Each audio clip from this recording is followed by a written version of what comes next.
The wind howls through the Blackwood Range. High above, elite executives stand frozen, eyes glued to a single figure. Elena Vance, the Ice Queen CEO. She is halfway down the cliff during the Leadership Under Pressure course. Suddenly, a freak gust slams the rock. Elena's hand slips. The rope jerks. A collective gasp cuts the air as she falls, slamming hard into a protruding ledge. Her body goes limp. While managers panic, a man in a faded gray uniform drops his gear. He doesn't wait for orders. He moves toward the edge. The only person moving to save the world's most feared woman is the man who cleans her floors. Liam Miller is a man of routines. At 40 years old, his life is measured in the rhythmic swish of a mop and the ticking of the school clock. For 6 years, he has been the head janitor at Vance Global. To the executives in tailored suits, he is part of the architecture. A ghost in a gray jumpsuit who empties trash bins and polishes marble floors until they reflect the flickering fluorescent lights. They see the uniform, but they never see the man. Before the gray jumpsuit, Liam wore a different uniform. For 8 years, he was a specialist in the Coast Guard, part of a high-stakes search and rescue team. He had pulled drowning sailors from the churning Atlantic and rappelled from helicopters into freezing mist. He knew the taste of salt spray and the weight of a human life in his arms. But when his wife passed away unexpectedly, the adrenaline of the sea lost its luster. He had a 4-year-old son who needed a father, not a hero who might never come home. He traded the roar of the ocean for the quiet halls of a corporate skyscraper. He chose stability over glory. He chose his son, Caleb, over himself. The team-building trip was something Liam hadn't expected. The company was hosting a Leadership Under Pressure retreat in a semi-wilderness forest, complete with rock climbing and natural lakes. They needed someone to handle the logistics, setting up the tents, managing the waste, and ensuring the heavy equipment was transported safely. Liam was the obvious choice. He didn't mind. It was a chance to breathe fresh air, even if it meant being invisible in the woods instead of the office. On the morning of the trip, Caleb had looked at him with wide, concerned eyes. "Don't climb anything dangerous, Dad," the 12-year-old said, his voice cracking with the onset of adolescence. Liam had ruffled his hair and offered a reassuring smile. "Don't worry, buddy. I'm just the guy who carries the boxes. I'll be on the ground the whole time." It was a promise he intended to keep. Liam liked his quiet life. He liked the fact that no one knew he could tie a maritime knot in the dark or calculate the trajectory of a fall in his head. Then there was Elena Vance. At 34, she was a phenomenon. She had taken over a failing logistics empire and turned it into a juggernaut through sheer, unadulterated ruthlessness. Her nickname in the tabloids was the Ice Queen. In the hallways of Vance Global, her presence was preceded by a sudden drop in temperature. She believed that fear was the ultimate motivator. "Fear is weakness leaving the body," she once told a trembling intern. "If you can't control your heartbeat, you can't control a market." She had joined the climbing excursion to lead by example. She wanted to show her vice presidents that she wasn't afraid of heights or hardship. She scaled the first 100 feet with a mechanical precision that was almost unsettling. No sweat, no hesitation. She was a machine in a designer climbing harness. Liam watched her from the base of the cliff as he organized the survival rations. He saw the way she pushed herself, the way she ignored the warnings of the professional guides. He recognized that look. It wasn't bravery, it was a refusal to acknowledge human limits. In the Coast Guard, he had seen people like her before. They were usually the ones who ended up in the most trouble, because they didn't know how to listen to the wind. As the sun began to dip behind the pines, casting long, skeletal shadows across the camp, the final group prepared for the descent. Elena was the last one on the line. The air had turned sharp, the temperature plummeting as a cold front rolled in over the lake. The other employees were already huddled by the fire, bragging about their conquest of the mountain. They didn't notice the way the clouds were bruising the horizon. But Liam noticed. He felt the shift in the barometric pressure in his old knee injury. He looked up at the cliff just as the first gust of the storm hit, carrying the scent of rain and danger. The accident happened in a heartbeat. The gust wasn't just wind. It was a wall of air that rattled the trees and sent a shower of pine needles swirling. Elena was at a critical transition point on the rope. The wind caught her, swinging her away from the rock face. When she swung back, her foot missed the foothold. She gasped, a sound so human it shocked everyone who heard it. And then her hand slipped. The safety belay caught her, but not before she slammed sideways into a jagged granite shelf 15 feet below. Her head hit the stone with a sickening thud. The rope went taut, suspending her limp body just above a sheer drop that led straight into the dark, frigid waters of the natural lake below. Panic erupted instantly. The lead instructor, a young man who looked better suited for a gym than a wilderness crisis, started screaming into his radio. "We have a fall! Subject is unconscious! The line is jammed in the crevice!" The vice presidents, the men who made million-dollar decisions every day, were suddenly useless. They paced in circles, pointing at the cliff, their faces pale and sweaty. They were experts in profit margins, but helpless in the face of gravity. Liam didn't scream. He didn't pace. He dropped the crate of water bottles and moved toward the cliff with a terrifying, silent focus. His mind shifted into a gear that had been dormant for years. He saw the situation not as a tragedy, but as a series of technical problems. Problem 1, the subject's neck. Problem 2, the jammed line. Problem 3, the incoming storm. "Everyone, back away from the edge, now!" Liam's voice boomed. It wasn't the voice of a janitor asking someone to move their feet for a mop. It was a command. The managers froze, startled by the authority in the tone.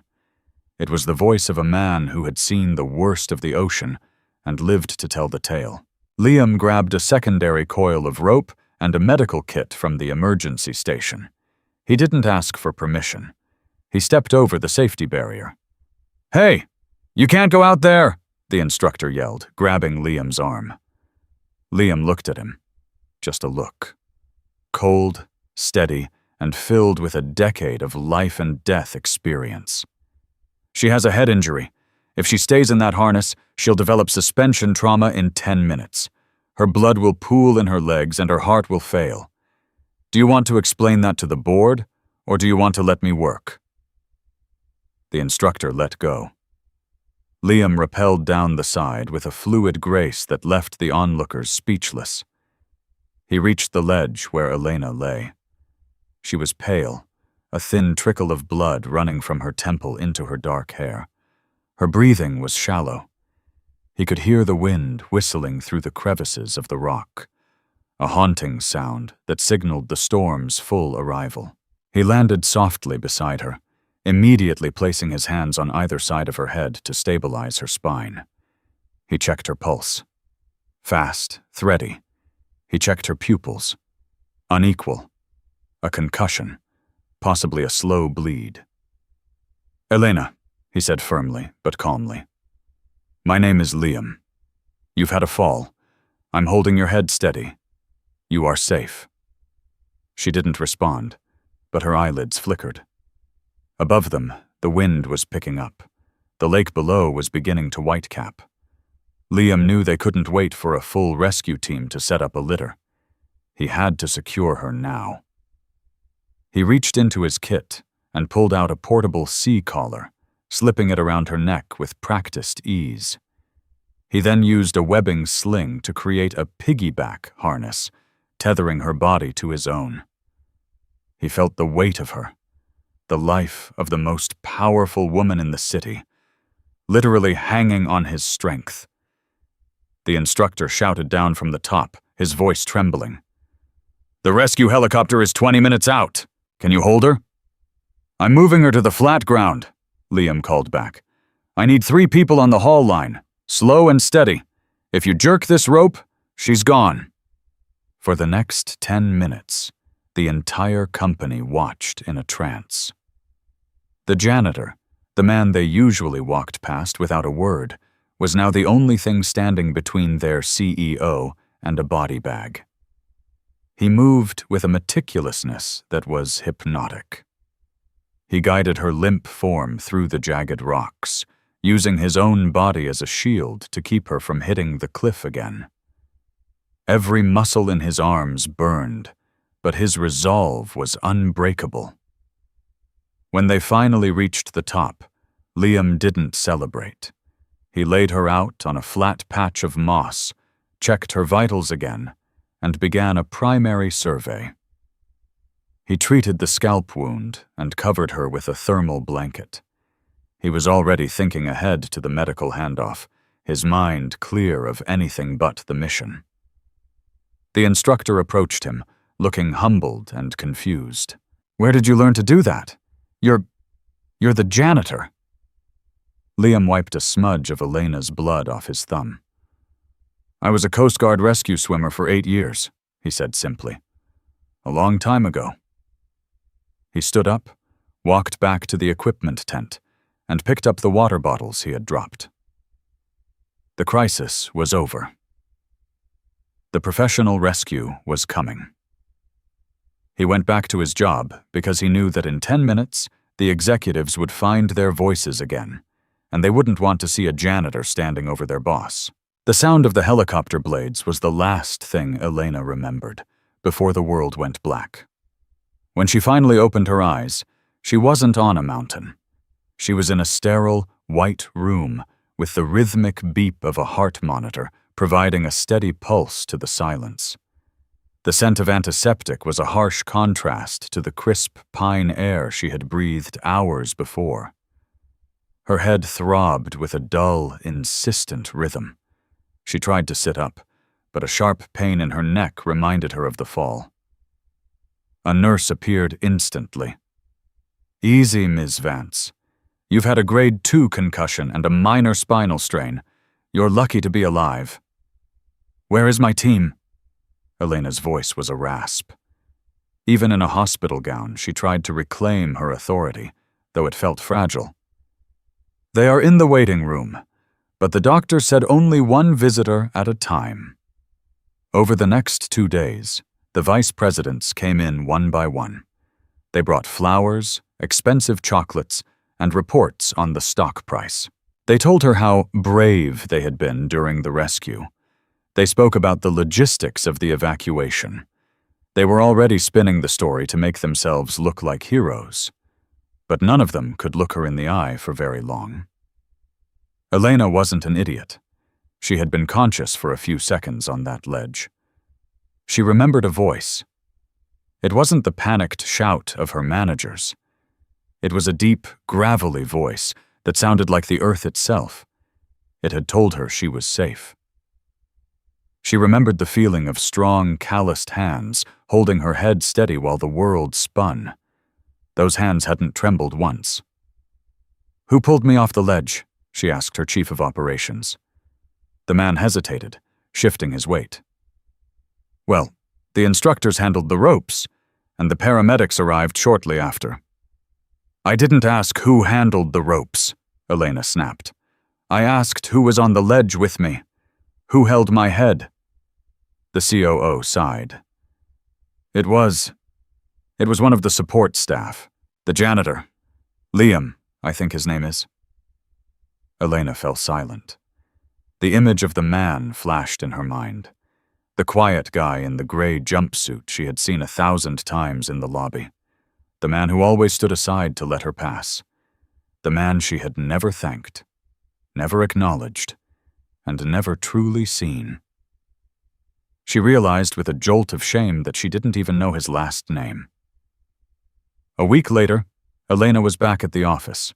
She walked with a slight limp and wore a silk scarf to hide the bruising on her neck, but the Ice Queen persona was back. Or so everyone thought.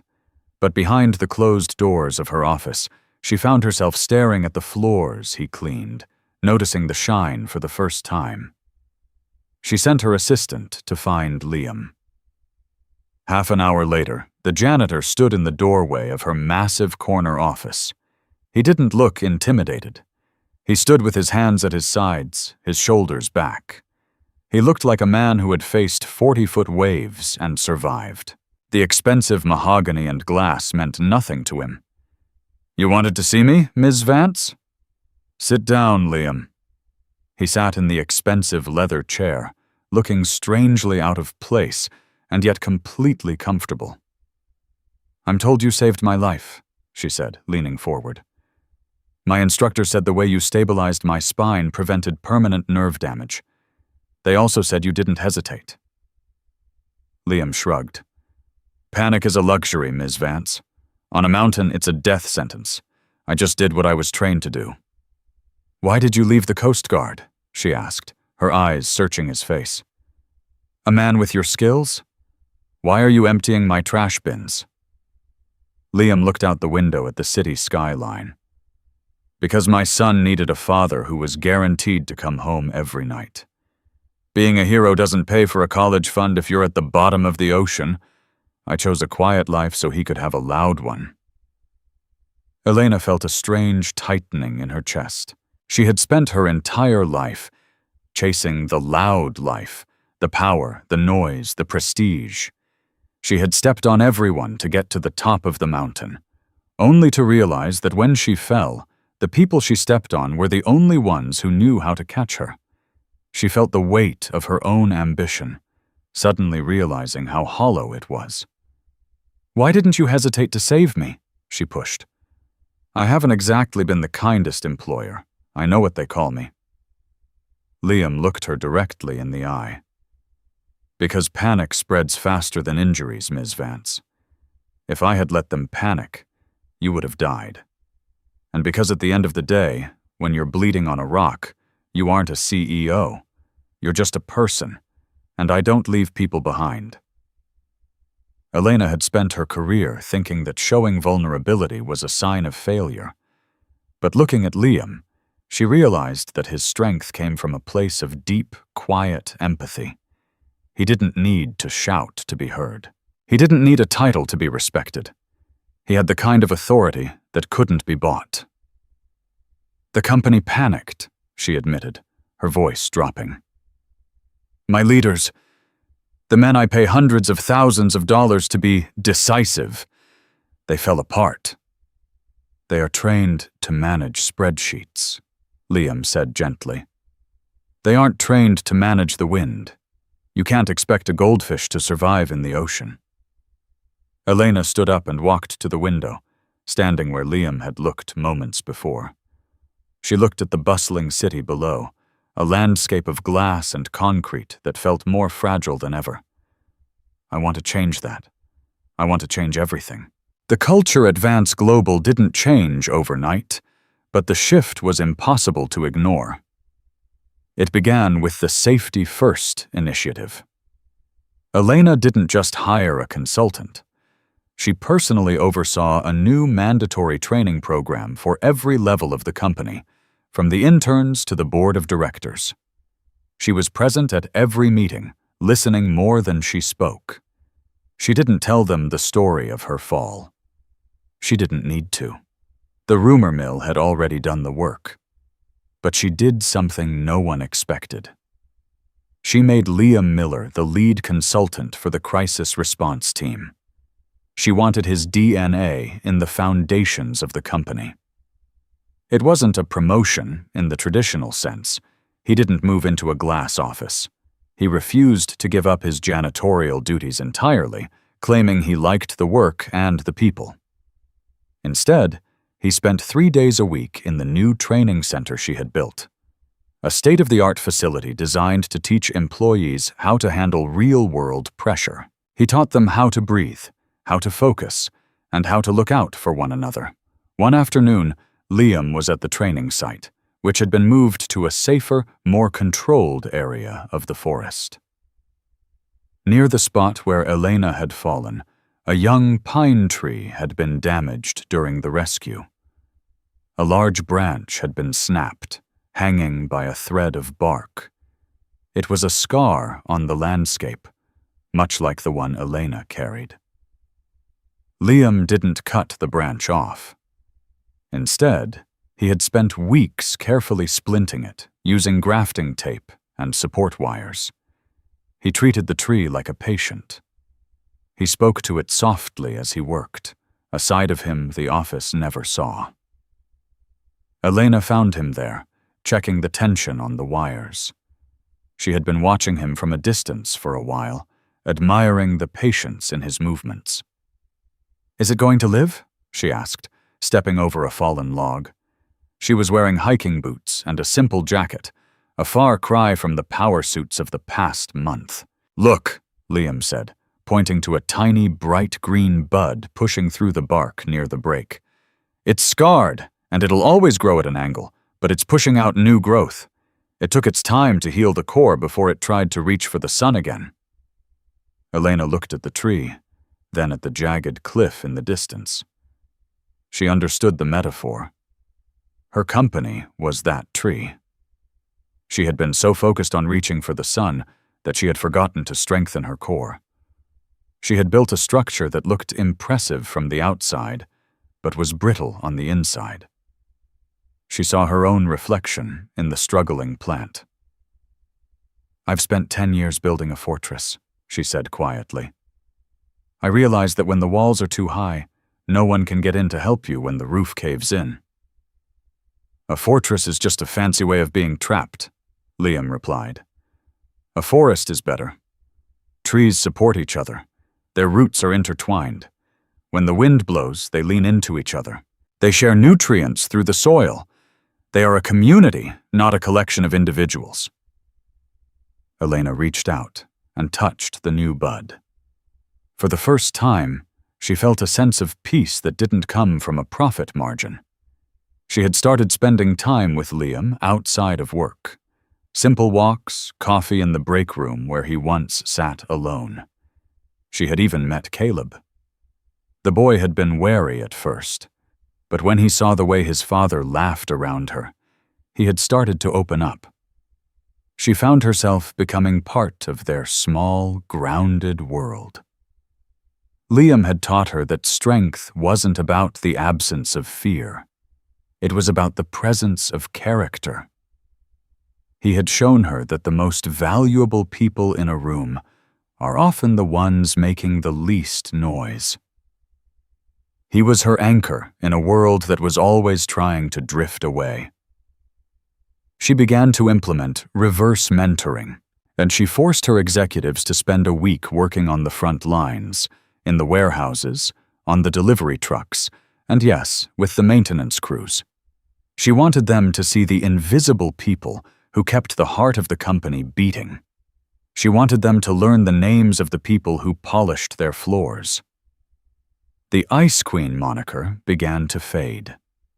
The employees still respected her, but the fear was being replaced by a strange, new loyalty.